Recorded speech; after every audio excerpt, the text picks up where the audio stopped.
कोई भी आदमी किसी ने साडे पक्ष दे विच ट्वीट कीता है उहनूं भी सज़ा भुगतनी पई है। इत्थे ये हालात चल रहा है भारत सरकार दे विच। इहदा मतलब की निकलदा है कि भारत सरकार पूरी तरह डिक्टेटर हो चुकी है, तानाशाह हो चुकी है।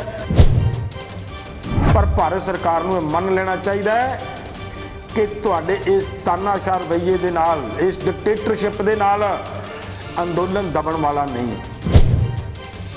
जिन्ना भी तुसी इस अंदोलन नूं दबाउण दी कोशिश करोगे, जिन्ना भी साडे सपोर्टर्स नूं तुसी तकलीफ देण दी कोशिश करोगे, ये अंदोलन उतना ही प्रचंड होएगा, उतना ही मजबूत होएगा। अजिहा करना बंद करे भारत सरकार। अजिही तानाशाही, अजिही बुरशागर्दी किसी हालत दे विच प्रवान नहीं की जाएगी। और जिस तरीके दे नाल सिख कम्यूनिटी नूं या अंदोलन दे सपोर्टर्स नूं जिस तरीके दे नाल टारगेट किया जा रहा है, तो ये कदे ना कदे जाके भारत सरकार नूं ये खमियाजे भुगतने पैणगे। तुसीं पिछले 2 दिनों तो लगातार अखबारां दे विच छपदियां खबरां तो मेरा ख्याल है अंदाज़ा ला लिया होना, सूचना मिल गई होनी सारे देशवासियों नूं कि किस तरीके दे नाल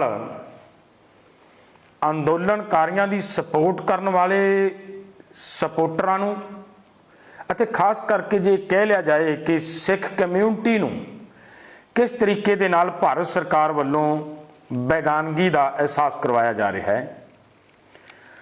साडे अगर इनू जो तो मोर्चा शुरू होया उदों तो निगाह मार के वेख्या जाए तो जिन्ने लोगों ने इस मोर्चे नूं सपोर्ट किया और बड़ी पद्धर दे उत्ते साडे वीरां ने सपोर्ट किया, साडे NRIs वीरां ने सपोर्ट किया, साडे कलाकार नौजवानों ने सपोर्ट किया, साडे वख-वख संस्थावां ने इस मोर्चे नूं सपोर्ट किया, लंगर लाए। तो सरकार ने की किया, उन्हां सारिआं नूं ANI दे नोटिस जारी करके एक तरह का अंदोलन नूं दबाउण दी कोशिश की कि अंदोलन की सपोर्ट करन तो ये लोग पिछे हट जाण। पर इन्हां नूं पता लग्या, जदों महसूस हो गया कि लोग अंदोलनकारियों की सपोर्ट करन तो पिछे नहीं हटणगे, तो सरकार नूं मूँह दी खानी पई, पिछे हटना पिया। अज की हो रहा है कि पिछले समय दे विच ये उही कौम है जिस कौम ने लगातार देश की सेवा की, मनुखता की सेवा की।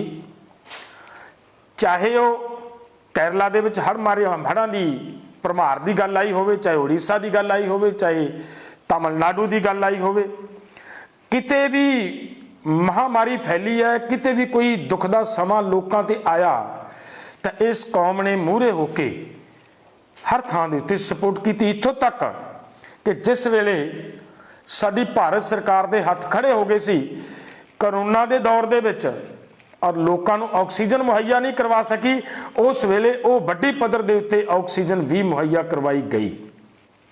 ये इस कौम ने किया।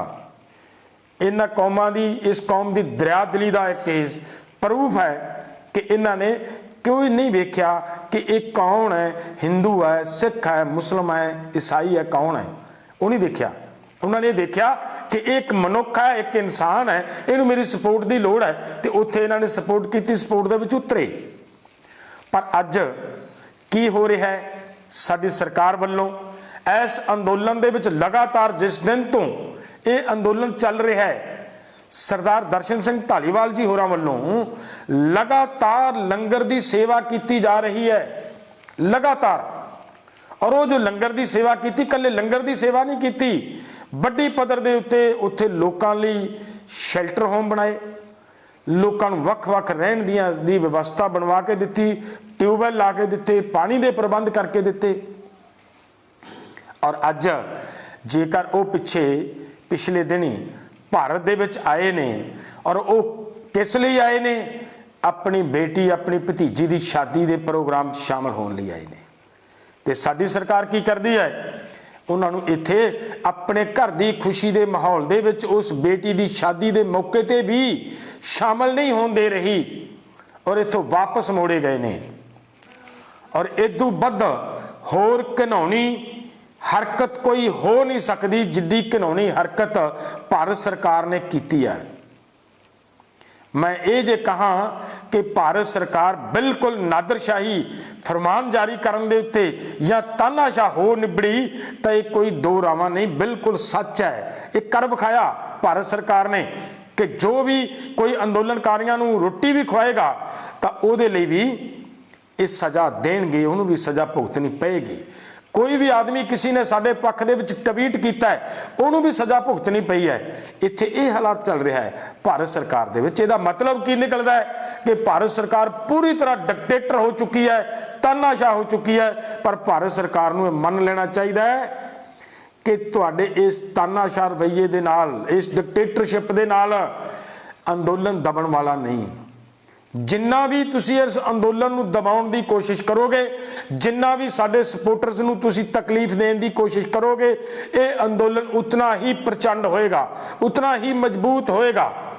और मैं देशवासियों नूं भी अपील करनी चाहना है कि साडे उस वीर दर्शन सिंह धालीवाल साहब दे पक्ष दे विच सानूं पूरे देश दे अंदोलनकारियों नूं खड़े होण दी लोड़ है, आवाज़ बुलंद करन दी लोड़ है कि साडे उस वीर नूं हर हाल दे विच उस अपनी बेटी दी शादी दे विच शामिल होण लई साडी भारत सरकार खुद अलाउ करे ताकि वह अपनी बेटी दी शादी दे विच शामिल हो सके।